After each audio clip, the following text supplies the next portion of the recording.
अभी क्या हो रहा है, एडिनो वायरस हमारे भारत में पूरा बहुत जोर दस्तक दे दिया है। एडिनो वायरस एंड कोरोना दोनों शायद इंटर कर गए हैं। रिसेंटली वेस्ट बंगाल में एडिनो वायरस से काफ़ी सारे बच्चे का डेथ हुआ है। तो हमको तो totality of symptoms, physical symptoms और टोटलिटी ऑफ सिम्टम पर जाकर काम करना है। हमें डिजीज से कोई मतलब नहीं है, परंतु डिजीज के बारे में जानना जरूरी है। ठीक है, हमें तो एक्साइटिंग कॉज के ऊपर काम करना है, भले वो कोरोना हो, भले वो एडिनो वायरस हो, चाहे कॉमन सर्दी और खांसी क्यों ना हो, लेकिन हमें जानना जरूरी है कि ये है क्या चीज़, क्या तहलका मचा रहा है। तो the role of homeopathic in adeno virus.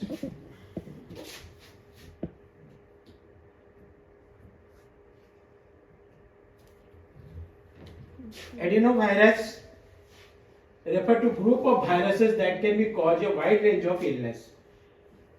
It mainly cause the mild upper respiratory illness, includes the cold-like symptom, sore throat, bronchitis, pneumonia, diarrhea, and the pink eye. आँख आ जाना, कंजक्टिवाइटिस जो हो जाता है वो वायरस से ही होता है। तो अलग अलग बहुत सारे वायरस का मिलकर एक एडिनो वायरस के अंदर आते हैं। एक वायरस के समूह को ही एडिनो वायरस बोलते हैं और ये जनरली अपर रेस्पिरेटरी ट्रैक्ट को इन्फेक्ट करता है, नाक, आँख, कान, मुंह, ये सब। Upper respiratory tract, cold like symptom, sore throat. समझ में है? गला लाल हो जाएगा, जीभ, और ब्रोंकाइटिस प्रोड्यूस करता है, न्यूमोनिया प्रोड्यूस करता है, डायरिया, और पिंक आई एकदम पिंक हो जाएगा। तो समझ गए एडिनो वायरस का ये अट्रैक्ट है। What are the symptoms of adeno virus?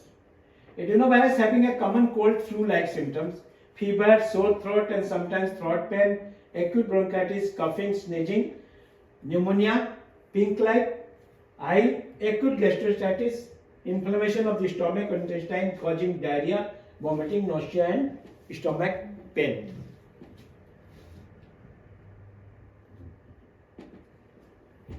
Adenovirus क्या फ्लू है? ये क्या है? Adenovirus infection and the flu both cause the similar type of the sign and symptoms. Adenovirus infection can be cause of fever, headache, body ache, and sometimes but not always cough, stomach distress and breathing problems which can be there in a case of flu. Adenovirus के संक्रमण और flu दोनों एक प्रकार के संकेत होते हैं, लक्षण पैदा करते हैं। एडिनोवायरस संक्रमण से बुखार, सिर दर्द, शरीर में दर्द और कभी-कभी, लेकिन हमेशा नहीं, खांसी, पेट में परेशानी और सांस लेने में समस्या हो सकती है, जो फ्लू के मामले में हो सकता है। How long can adenovirus symptom last? हमारे शरीर में एडिनोवायरस के सिम्टम कितने दिन तक लास्ट कर सकते हैं? Most adenovirus symptoms last from the few days to up to 2 weeks. Severe infection may be last longer. You may have a symptom that continue to linger for a while, such as a cough. ये generally 2 हफ्ते तक पाए जाते हैं, लेकिन ये क्या छोड़ के चले जाता है? कफ, खांसी काफी लंबे दिनों तक टन जाता है एडिनोवायरस और का खांसी। ठीक है। How can you prevent the adenovirus? Wash your hand regularly with soap. Avoid functioning eyes, nose and mouth with hands. Avoid close contact with infected people. Stay home when you are sick. Cover the mouth with tissue while sneezing and coughing. Avoid sharing cups and eating utensils with others. इसमें क्या है? अपने हाथ को नियमित रूप से साबुन से धोना है। कैसे हम प्रिवेंट करेंगे एडिनोवायरस से? आंख, नाक और मुंह को हाथों से छूने से बचे। संक्रमित लोगों के निकट संपर्क से बचे। जब आप बीमार हो तब घर पे ही रहे। छींकते और खांसते समय मुंह को टिश्यू पेपर से ढक लें। दूसरों के साथ कप और खाने के बर्तन को साझा ना करें। ठीक है। What is the common route of transmission of adenovirus? Adenovirus घुसने का कौन सा रूट है? It usually spread through close contact via droplet और टचिंग एट इन्फेक्टेड सरफेस। मतलब क्लोज कॉन्टैक्ट से वो छींकेगा, उसके ड्रॉपलेट या ड्रॉप से अगर चलेगी आपके पास तो हो सकता है shaking hand with infected person. Infected person से हाथ मिलाएंगे तो होगा। In rare cases it can be spread through the water such as a swimming pools. Swimming pool में अगर नहा रहे उससे भी हो सकता है। People with weakened immune system और एग्जिस्टिंग रेस्पिरेटरी डिजीज और cardiac disease are more likely to get infected. जिनको इम्यूनिटी सिस्टम कमजोर है, श्वास की प्रॉब्लम है, हार्ट की बीमारियां हैं, वो ज्यादातर इस बीमारी से इफेक्ट हो सकते हैं, इस वायरस से इफेक्ट हो सकते हैं। इसमें क्या चाहिए, सामने वाले से क्या कराना है, एडोवायरस को प्रूफ करना है जो हमें दरकार नहीं है, लेकिन सामने वाला अगर बोले तो ये सब टेस्ट अपने करा सकते हैं। Blood test for like ELISA, swab test, chest x ray, stool test से जाना जा सकता है अगर जानना चाहें। लेकिन हम लोग सिम्टोमेटिक ट्रीटमेंट करने के बाद ही वो सिम्टम गायब हो जाते हैं, ये सब सारी प्रॉब्लम सॉल्व हो जाता है। ये कितना, how dangerous is adenovirus? Adenovirus causes mild symptoms like cold, cough, sore throat, but in some cases, people with weakened immune system, existing respiratory problem or heart problem are higher risk to developing the severe illness. Adenovirus are usually mild and go away on their own. ये अपने आप भी बीमारी ठीक हो जाती है, लेकिन जैसे सर्दी पहले घुसता है, सर्दी खांसी फर्स्ट सिम्टम में ही उसको रिकवर कर देना चाहिए। बाय होम्योपैथिक मेडिसिन से ही हो सकता है, नहीं तो ऐसे 4-5 दिन अगर रह जाता है तो ये आगे जाके खतरा हो सकता है। इसलिए जैसे लक्षण मिलते हैं होम्योपैथिक मेडिसिन खाना चाहिए और उससे फिर रिकवर होगा।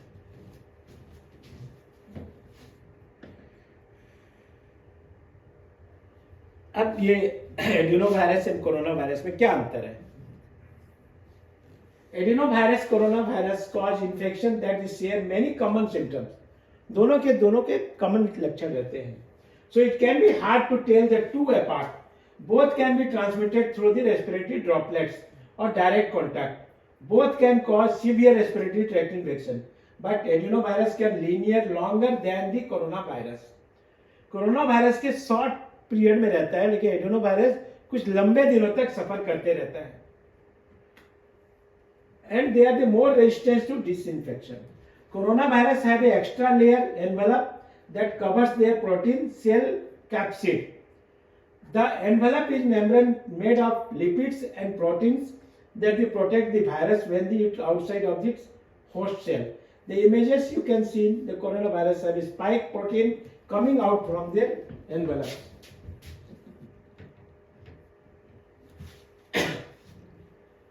Adenovirus doesn't have an extra envelope covering their capsid.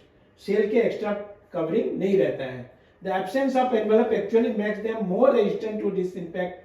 You would think having an extra layer would help protect a virus, but it's a little more complicated than that. Coronavirus and other envelope virus have a proteins that binds their envelopes. When the envelopes break down, they lose their protein and make them infection. This makes them a less resistant to the infected. Adenovirus and other non-envelope virus blind their proteins directly from the capsid. The capsid stay intact or the more in resistance to the. Adenovirus में कोई envelope नहीं रहता है, covering नहीं रहता है, open रहता है एडिनोवायरस। लेकिन कोरोना वायरस इस कवरिंग, एनवेलप पूरा कवरिंग रहता है और एनवेलप फट करके स्प्रेड कर देता है। ये खाली डिफरेंस है एडिनोवायरस एंड कोरोना वायरस में। Can homeopathic medicine help to case of the adenovirus? Yes, homeopathy helps to symptomatically in the case of adenovirus, and the final selection of the medicine depends upon the proper case study of the patient. Some of the homeopathic medicines are given below. तो homeopathic medicine जैसे initially symptom मिला, exciting cause, बाहर का temperature, बाहर का मौसम, सबको देखते हुए, हालात को देख के आपको मेडिसिन देना है। सपोज डैम्प वेदर है, you can go for rhus tox. Arsenic है, बहुत ज़्यादा ठंडा हवा लग गया तो हो सकता है। ठंडे से गर्म में जाता है, गर्म से ठंडा में आता है तो ब्राइनिया पर जा सकते हो। बहुत सेंसिटिव कोल्ड है, ठंडा हवा में जाने से हो गया, देन हीपर सल्फर जा सकते हो। बेलेडोना आँख लाल है, चेहरा लाल है, टॉन्सिल अंदर लाल है, तो आप बेलेडोना पर जा सकते हो। आप नक्सममिका में जा सकते हो, सर्दी खांसी ठीक थोड़ा सा ओपन हवा में ठीक हो जाता है, रात को नाक बंद हो जाता है, तो नक्सममिका पर जा सकते हैं। ठीक है, अब एक एक मेडिसिन के बारे में हम थोड़ा सा बता देते हैं। हमें टोटलिटी ऑफ सिम्टम पर जाना है, कोई एडेनो वायरस के ऊपर नहीं जाना है। One of the arsenic album, arsenic or discharge mucous membranes, acrid, thin, scanting, coryza, salvia, sweet, putrid, cardiovascular order of discharge, nose, thin, watery excretion, nasal discharge, stretching without relief, cold descent to chest, dyspnea felt in nose, नाक से breathing problem में होता है, dyspnoea from the nose, ये देखो ध्यान रखो। Respiratory system cough dry, aggravation loose dry at night, aggravation by drinking, sitting up, और सामने रात को सामने झुक जाने से भी कम हो जाता है। जनरल आर्सेनिक है, जनरल जो आर्सेनिक का मैथमेटिकल एलन स्कीम में पढ़ते हो उसी को अप्लाई करना, और इधर उधर के मैथमेटिकल पढ़ने की दरकार नहीं है। Belladonna, sudden violent onset of, suddenly फटाक से सर्दी हो जाना, सडनली हो जाना, रेड हो जाना, bright redness, burning head, congestion of face in throbbing carotids, pain in throbbing calf, sensitive to light, noise, jerking, patient बोलता है लाइट बंद कर दो, ये बिल्कुल अच्छा नहीं लग रहा है, हमेशा वायलेंट डिलीरियम में बहुत छटपटा रहा है, तो दे सकते हैं।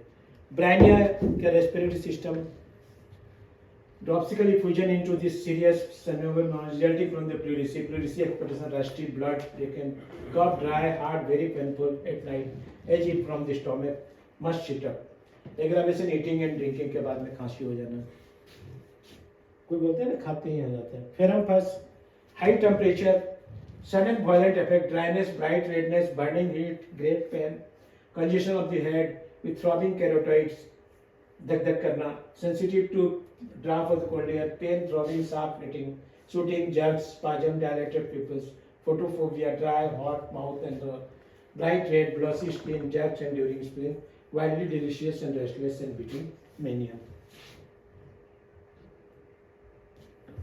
Hypersulfur, general symptom is sensitive to cold, when any part of the body is uncovered होने से खांसी होना, ये होना, sensation of splinter throat, stitches in the throat touching to ear when swelling, quinsy मैंने उसके टॉन्सिल एकदम क्विंसी जाए, लाल हो जाएगा, थ्रॉट इन्फेक्शन, पूरा थ्रॉट एकदम बहुत जोर पेन होगा, रेड होना, इससे। Nux vomica is one of the good medicine for that one. Nose staples in infant, बच्चों का नाक बंद हो जाना, उसके लिए और भी मेडिसिन है, रात को होना, स्टिक्टा एमनकार लैक्टोडिन sambucus, sneezing violent and abortive, coryza dry at night, fluent by day. Coryza उसके क्या होता है, रात को ड्राई हो जाएगा लेकिन दिन भर वो सर्दी होते रहेगा। Cold, aggravation by warm, abrasion by open air, mouth taste bitter in the mouth. Okay, thank you. और एक तो है रेस्टक्स, रेस्टक डैम्प वेदर है, सपोज वेदर खराब है और डैम्पनेस है, getting wet, over exertion, dry cough during chill stage of fever, fever dry teasing cough before and during chill, intermittent fever, cough with taste of blood, cough with taste of blood, देखो fever blisters around mouth and और chin, great thirst with dry tongue, mouth and throat, उसके tongue जो red रहते हैं ना, इससे testing थोड़ा सा ब्लडी जैसा लगता है रेस्टस का। ठीक है, हो गया लगता है। ओके,